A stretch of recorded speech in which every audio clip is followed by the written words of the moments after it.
Mana Navoiy viloyati Qiziltepa tumanidagi bog' mana. Istirohat bog'i ekan. Dahshat ekan, chiroyli joylar ekan mana. Maliyat YPX inspektori. Tushunmadim. Nima qilishyapti mashinam oldida?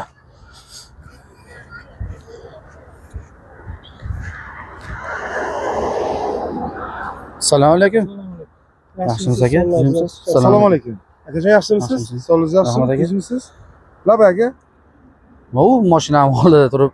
Mashina sizdanmi aka? Mendan aka. Akajon, ismim Bobojon, familiyam Qo'ziyev. Viloyat yo'l harakati xavfsizligi 4-sarboz inspektoriman. Hujjatlarimiz bormi akajon? Me'moriy hujjatlar so'rayapsizmi? Ha. Ha, bor aka. Taqdim etasiz. Bo'ldi. Mashinamga chiqsam bo'ladimi axir? Mayli aka.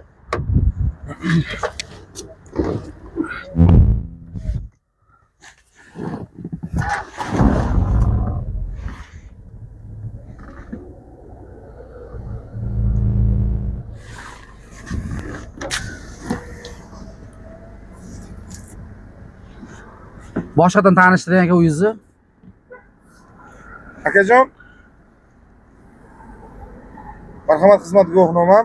Familiyam Qo'ziyev, ismim Bobojon. Navoiy viloyati yo'l harakati xavfsizligi 4-safarbarlik guruhi inspektori hisoblanaman aka. Yaxshi aka. Aka bu joyda turishingiz dislokatsiyasiz bormi? Aka, bizani dislokatsiyalarni navbatchilik qismidan, yo'l harakati xavfsizligi navbatchilik qismining nomerini beraman. Telefon qilib bog'lanib aka dislokatsiyamizni bilib olishingiz mumkin. Axborot dispetcherlik qo'ng'irog'idanmi? Da, navbatchilik qismidan bog'lana olasiz aka. Me'moriy hujjatlaringiz bor aka, avtotransport stayizda. Bor aka. Hamma bitasiz aka. Eslatib o'taman, o'rtamizdagi muloqotimiz aka bodi kameramda audio va videoda yozib olinmoqda. Hujjatlaringizni taqdim etasiz aka. Bo'ldi, nima hujjat beray? 230 sonli qonun bo'yicha ID kartadan bersam bo'ladimi? Bo'ladi aka. Mana. Avtotransport vositangizda ID karta bilan. ID karta. Zuboyev Doniyorbek Mansurjon o'g'li. Ha. Transport vositangiz qarzdorligi yo'qmi aka? Yo'q, qarzdorligi yo'q umuman. ID karta. Qarzdorligi yo'q. Farg'ona viloyati Qo'qon shahar. Mehmonmisiz aka? Mehmonman. Boqqa kelib, sekin bog'laringni ko'rib, chiroyli archalarni rasmga olib, videoga olib chiqib turdim. Turganlarga nima turishibdi ekan deb keldim. Endi men 327 zinagida ko'rmabman-da. Aka, siz yo'l harakati qoidalarining 91-bandini buzganimni bildim. Sezdingizmi aka? Ha, ma'muriy bayon. Uzr, gapingizni bo'lib, amaldagi yo'l harakati qoidalarining 91-bandi va 327 ta'sir doirasida transport vositangizni qoldirib ketganligi sababli aka, men bugun bayram oldi. Archani oldini harakat xavfsizligini ta'minlash maqsadida xizmat olib borib turibmiz shu yerda. Transport vositangizni o'z tezdan tekshirib o'tirgandim aka. Qarang aka. Mehmon ekansiz.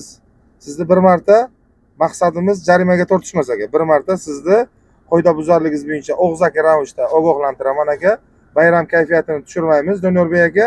Faqatgina sizdan bitta iltimos, hozir avtotransport vositangizda olib mana bu tomonda parkovkamiz bor aka. Parkovka tashkil qilingan.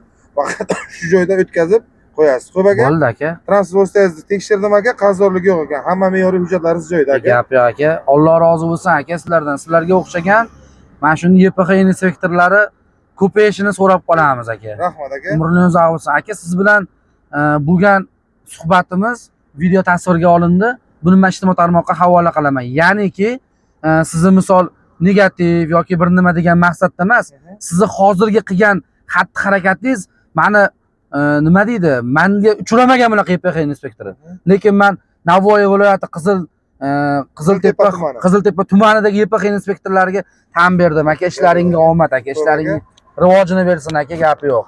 Charchamang aka. Alloh rozi bo'lsin. Bayramni yaxshi o'tkazing. Xo'p bo'ladi aka. Parkovka qilib kelaman. Xo'p bo'ladi aka. Salomat bo'ling. Qoyil qoldim mana. Bu inspektorlar, YPX inspektorlari faqat jarimaga tortish emas, qoidabuzarlikni oldini olish maqsadida mana chiroyli xatti-harakatlar qildi. Gap yo'q ama. Mana 327 ga to'xtab olgan ekanman. Sekin harakatimni davom ettiryapman, qoyil.